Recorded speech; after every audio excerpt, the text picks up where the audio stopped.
அனைவருக்கும் வணக்கம். இது நிஃப்டி பற்றின வீடியோங்க.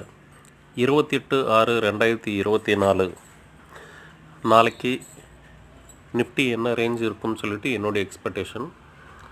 23,950 இதை சப்போர்ட் லெவலாகவும் 24,160 இதை டார்கெட் லெவலும் வச்சுக்கிட்டு நாளைக்காக மார்க்கெட் மூவ் ஆகும்னு சொல்லிட்டு என்னுடைய எக்ஸ்பெக்டேஷன். இன்றைக்கி நிஃப்டி 24,000 கண்டிப்பாக ரீச் ஆகிடும் அப்படின்னு சொல்லிட்டு நம்ம சொல்லியிருந்தோம் நேத்திக்கா. அதே மாதிரி 24,000க்கு மேலே இன்றைக்கா நிஃப்டி க்ளோஸ் வச்சுருக்கு. அந்த வீடியோ பார்க்காதவங்க போய் ஒரு தடவை பாருங்கள். தொடர்ந்து நம்ம வீடியோ பார்க்குறதுக்கு சப்ஸ்கிரைப் பண்ணுங்கள். வீடியோ பிடிச்சிருந்தால் லைக் பண்ணுங்கள். ஸ்டாக் பற்றின சந்தேகங்களுக்கு கமெண்ட் பண்ணுங்கள். அனைவருக்கும் நன்றி.